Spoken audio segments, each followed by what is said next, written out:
Thanks for checking out my channel. I'm happy to have you here.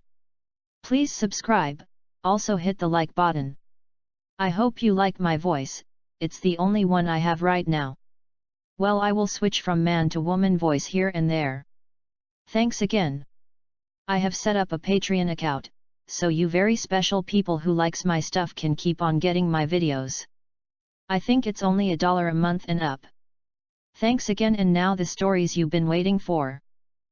Posted BYU/hippie hipster. Girl has been following me for 2 years.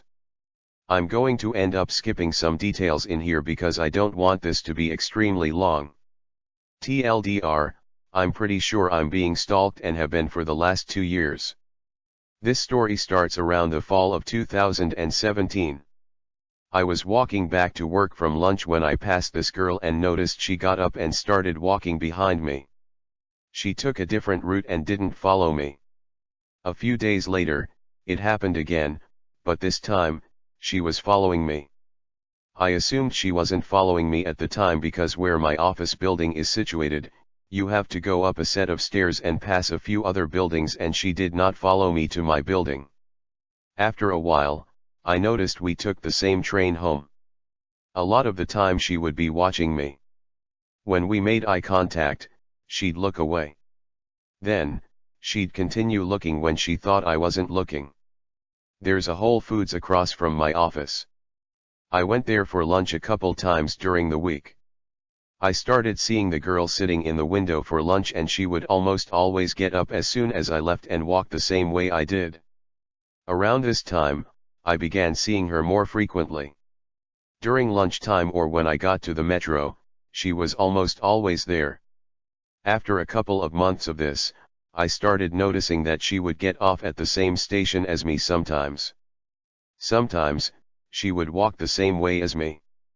Once I got to my place, I live in a condo with my brother, she would always pass by but never follow me up to the entrance. During this time, I started receiving phone calls at work from random phone numbers that, at the time, I assumed was spam. There would either be silence on the end or the person would hang up immediately. I also started receiving fake Facebook requests from people I already knew or were already on my friends list. December of 2017 comes. By this time, I'm not going to Whole Foods as often. If she gets off at the same station as me, I go into a restaurant or go shopping for groceries before I go home. Around this time, an old friend I went to high school with contacts me kinda out of the blue. Said she wanted to follow me on Instagram. We text a couple of times and I accept her follow request. She contacts me again about a month later from a different number. But this time, she's texting me frequently. I'm talking about every day/every other day. I'm not one to be mean or show when I'm annoyed too often, but after months of this, when she asks me if she's texting me too frequently, I don't hesitate to tell her that she could lay off a bit. She stops for a week or so, then starts texting frequently again. This whole ordeal should have sent red flags up for several reasons. During this time, she would ask me so many random questions, like when you would do when you're trying to get to know someone. She would ask for selfies, which I declined because I don't like taking pictures of myself, and I would tell her that there are plenty of pictures of me on Facebook. She would ask what I'm doing on the weekends and the names of my friends on occasion, which I wouldn't tell her because I thought it was weird that she'd want to know my friends' names. I only sent her a couple of videos of fun things I'd do, but that's it. August 2018 rolls around. I am still seeing creepy girl everywhere during the week. I get pulled into my boss's office. He says that a few co-workers received fake screenshots from Facebook of me talking badly about them. Now, I never post on Facebook and would never talk shit about my co-workers on social media. I don't have a grudge with anyone, nor do I know of anyone who has a problem with me. I'm a fairly easygoing guy. I managed to clear things up with everyone involved and still had my job. Of course, my friend is still texting me fairly frequently, and I tell her what happened a couple of days later when I got home from work. I tell her I don't want to get too much into it, but she keeps pushing for details. I finally told her I was going to bed and she got the message. The more I thought about all the times she texted me, the more uneasy I got. Some things that she said just didn't make sense, especially from the way I remembered her. We had kept in touch over the years, just not as frequently, and we hadn't touched base for a while before I heard from her in December. A couple of weeks later, I decided to reach out to my friend on Instagram. But, the Instagram she last messaged me through wasn't there. However, there was still an Instagram for her that I followed and that follows me back. I reach out to her and ask what her phone number was. Phone number is completely different, and it turns out that she was never the one texting me, nor did she request following me on Instagram. I tracked the number and it turns out to be from one of those fake phone number apps. I request to be blocked from the service and I never hear from my friend again. After talking about it with my brother and a couple of friends, I'm almost 100% certain it was the girl that's been following me. These things only started after she appeared. The phone calls to my office, the fake Facebook requests, etc. A few days before I was pulled aside by my boss, my friend texted me and told me she had a weird feeling about me and wanted to make sure I was okay. I just thought she was being weird at the time and didn't think too much of it. This whole ordeal is really scary when I look back on it, because I sent videos of myself and my address at one point. My friend even confirmed a post my brother made with pictures he tagged of me on Facebook. I was texting a stranger for 8 months about my life and they also apparently have access to my Facebook page. I still see this girl since she obviously works in the same area as me. She doesn't follow me around as much, but when she does see me on the metro, she always watches me or sits somewhere she will be able to make eye contact with me. I'm always careful now if anyone texts me from an unrecognizable phone number. And I'm just paranoid. I know this story might seem a bit over the place, especially with the conclusion I came to of the girl posing as my friend. But I had to get this off my chest. So, creepy girl who has been following me, staring at me, and most likely catfished me, I don't want to meet you. Ever. First edit. Another reason I didn't suspect my friend wasn't really my friend at first was that she knew a lot of details about me. She obviously had my phone number but knew my mom's name and my brother's name, where I went to college, and the fact that we went to high school together. She also talked about her school and major, where my friend really did go to school at the time, and her real major. She even managed to find out my special nickname a few of my co-workers call me, which was when I first started getting a little uneasy. A lot of research was done on me and my friend who was impersonated. Her Instagram was public until I told her she was being impersonated, which was super scary to think about when I reflected on how much was known about me. My mom's Facebook page is also mostly public. She's a professor and an author/public figure, not famous or anything but well known in her field, so that may I have been where information, and probably more pictures, were collected of me. Second edit. Thank you for the many suggestions here. I will take them into consideration. I've seen a few people ask whether or not she's hot. The first time I saw her I thought she was attractive. When I realized she was following me, all attractiveness flew out the window. As it should. The reason I haven't been to the police and am still hesitating is because I'm not sure if I can prove it, and I know that, most of the time, the police don't take stalking cases as serious as they should. Third edit. Whoa, I was not expecting this to blow up like it did. I mostly created this profile to post this story. Thank you sincerely to everyone for your concern and helpful suggestions. I think I've answered most of the questions, but feel free to message me directly if you have any more. I will update this again if anything changes. Posted BYU/jarring floor 3465. Too close to home. So, I'll put this into perspective here. This happened a couple years ago, 2016, when Pokemon Go was still all the craze and I was common to see other people walking around strange areas playing it. I myself went out at strange hours looking for Pokemon myself and never really considered my surroundings very much. I learned pretty fast it only takes one time for something to happen, even in a decent neighborhood where I lived. Anyway, my cousin was down for a few weeks that summer, which typically happened every year. He also happened to be into the game. We both spent many hours of the night going out into the night and searching for good stuff. As you can imagine, we never really thought anything of it. That however changed very quickly one night around 11 p.m. Despite what I previously said about not thinking anything of going out around midnight, I'm usually pretty cautious. This, however, was a feeling I had been taking on. It began with some sort of rare Pokemon that came up on our nearby map. I told my cousin and, naturally, he was intrigued as well. We were in my room and I told him I'd go outside and look for it, so he told me that he would be out in a couple minutes. We lived in villas on the corner of two streets. Both fairly nice places but very poorly lit and many trees to the back of the villas. My patio had a gate that led to our driveway. Anyway, as I walked out I turned to the right, heading east. Down the dead-end road I walking, face glued to the phone but with no avail. I elected to turn the corner down the other street. It was much darker. There was no moonlight and cloud cover that night too, so I didn't help the situation. I had only been out for 10 minutes or so down that road and was on my way back. For some reason I can't explain, I lifted my head out of the game to see someone standing behind me.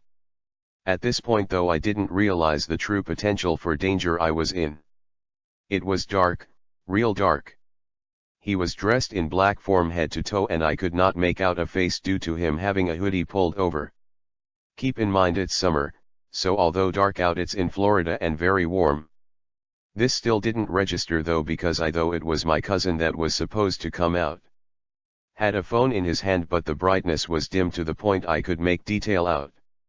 Since I assumed it was my cousin at the time, I called out to him. "Brandon, did you find it yet?" No answer. "Hey, you haven't walked far enough, keep going," I said as I stepped closer. But something didn't feel right. As I called, the figure looked up but no answer. Strange, isn't it? I knew it wasn't Brandon at this point. I felt increasingly uncomfortable, as I'd expect a normal person to say something along the lines of "You got the wrong person," or "What, who are you?" The figure looked up as I called but with no answer. He had been facing me, standing still the entire time. I began to wonder how long he'd been begging me. I called one more time. "Brandon, is that you?" This was to no avail. My chest tightened and I felt my body tense. After that last call he began to walk towards me. Beginning with a normal pace but rapidly picking up pace. I turned and began a speed walk. As I picked up space, so did he. By this time his phone was off and it seemed all attention was aimed at me.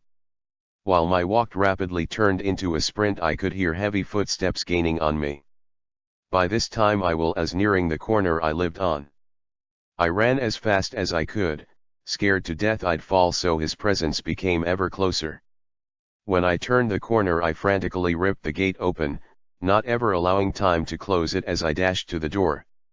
Luckily it was still unlocked. And in that small frame of time I could sense him right at the gate before the patio as I quicker bolted through the entrance and locked every lock on the door. Although I knew it was, I still held hope it was my cousin pranking me, so I nervously walked into my room to see if he was there. Sure enough, he was. I was so terrified I could barely get wording out. Eventually I have him my account, and being right by a window we both had trouble sleeping that night. From that day till I moved I never went out late in my neighborhood again. We still often wonder who that was or what he could have done, but these are things I may take comfort in never knowing. So mysterious hooded man, let's not meet again. Posted BYU/tell_me_that_story. We were warned. This happened May years ago, but I've just discovered that the person in question has been released from prison. In my mid-20s I was bouncing around, I couldn't settle on what to do, and after a long and crappy relationship was mostly interested in having fun. I was at uni, but wasn't the most committed student. I had been working at a restaurant in a hotel but hated it, and a friend told me about working as a receptionist in a brothel. It's completely legal where I live, and said the money was decent, it fit in well with uni, it wasn't difficult, and if clients were rude you could just kick them out, unlike hospitality where you had to be polite all the time. I found a place that was looking for receptionists and went for an interview, and got a job. And it was fine, I mean, not the most interesting job in the world, but it paid okay. I could smoke out the back when cigarettes didn't cost $50 a pack, I could study if it was quiet. And I know what everyone is thinking at this point, receptionist is code for sex worker, and I promise it isn't. I have no proof, but lying about it doesn't make the story any better.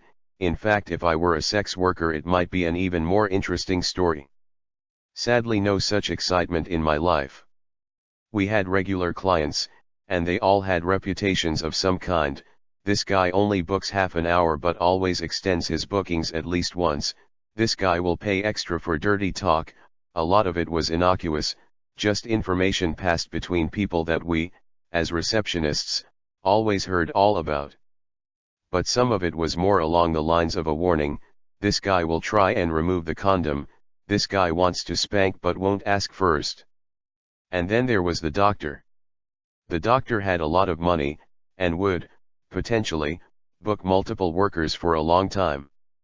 He paid well for reasonably boring extras, like fancy lingerie or fantasy role play aka nurse's uniform, but he had a big red warning sign above his head.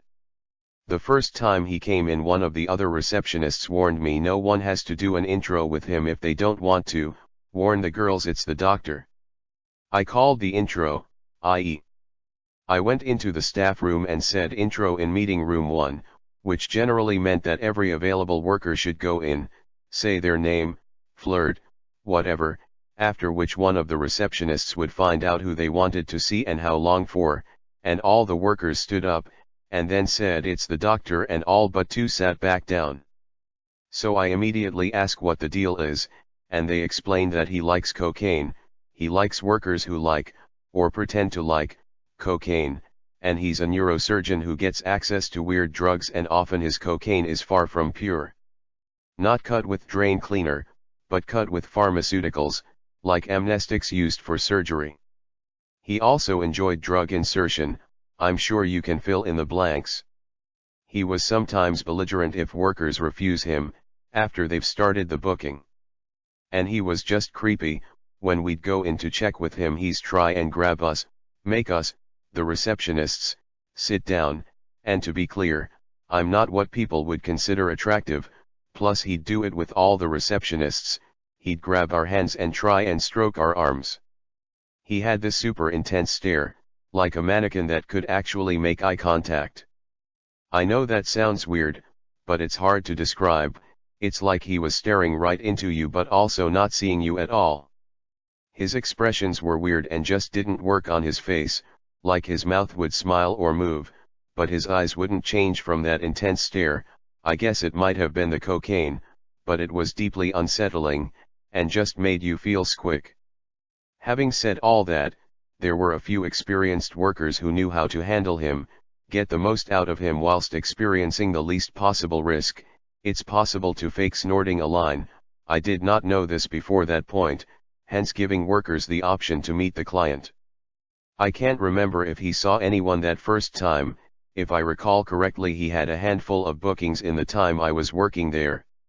We did have strict instructions not to ever let anyone do an outcall with him, that is booking at anywhere other than the brothel, plus we had a few other harm minimization strategies.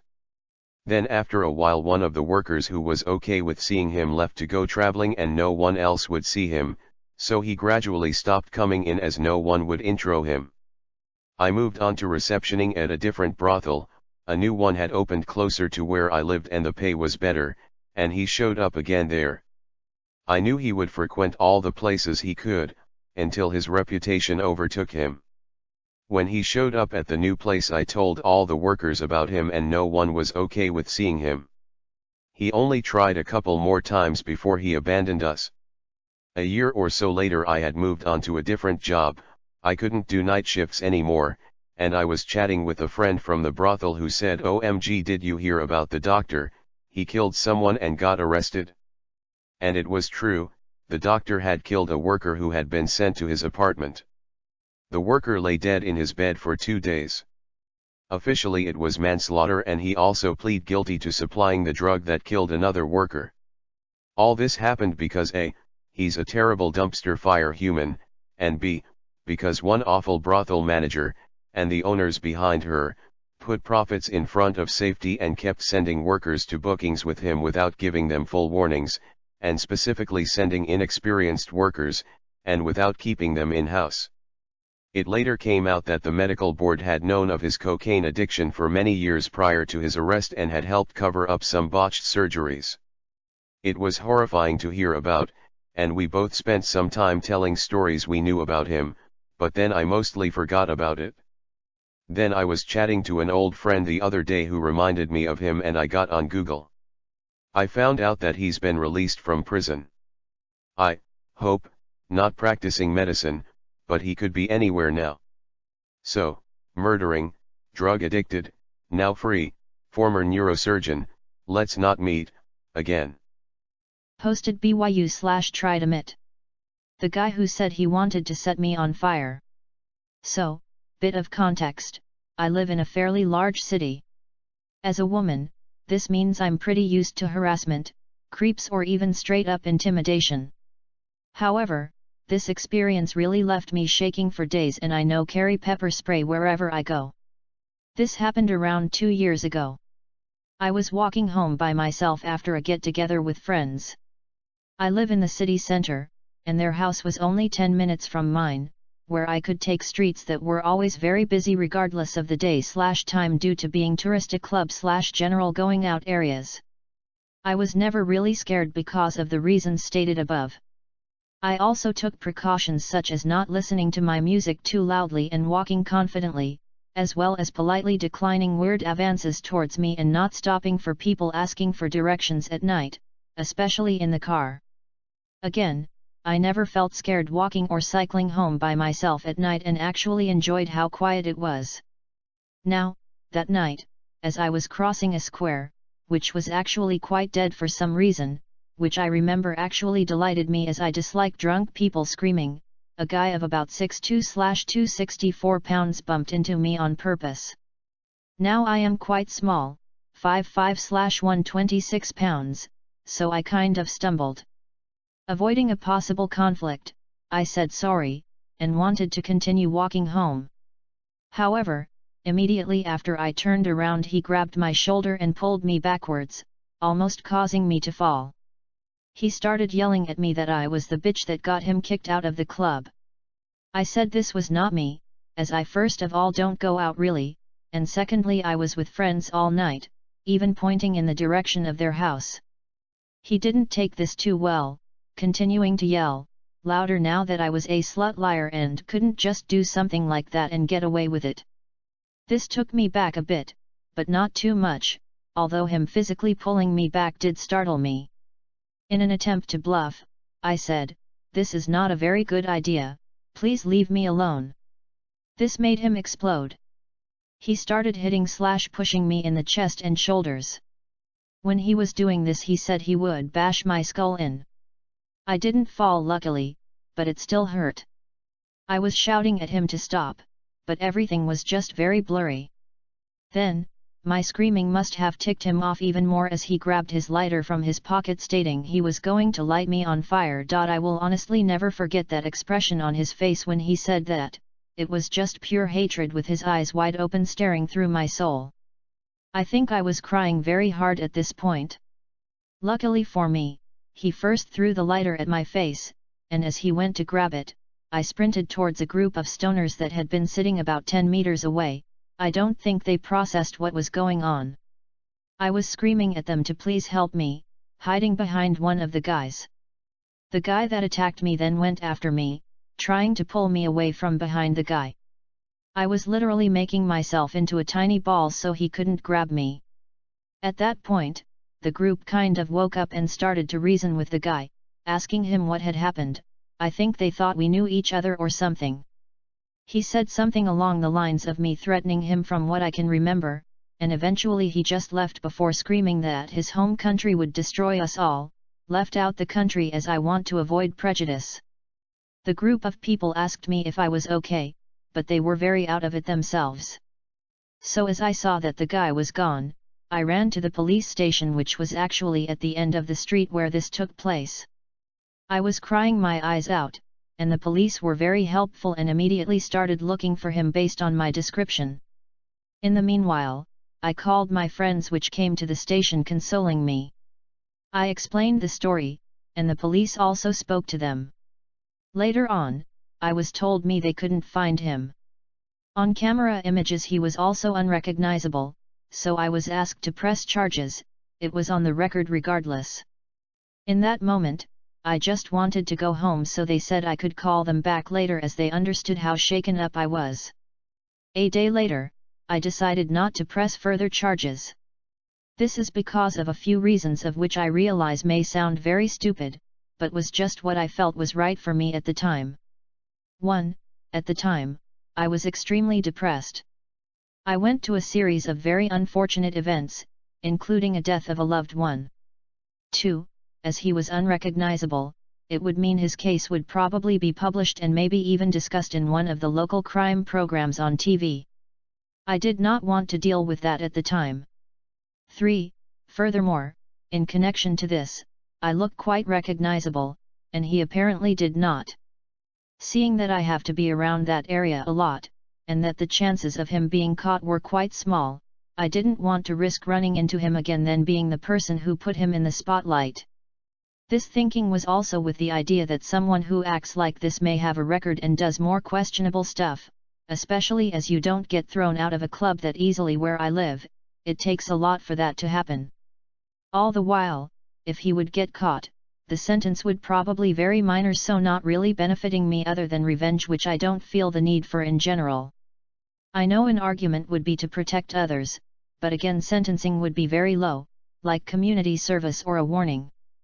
So, to the stranger who thought I was someone who got him kicked out of a club and thought lighting someone on fire is the appropriate response to that, let's never meet again.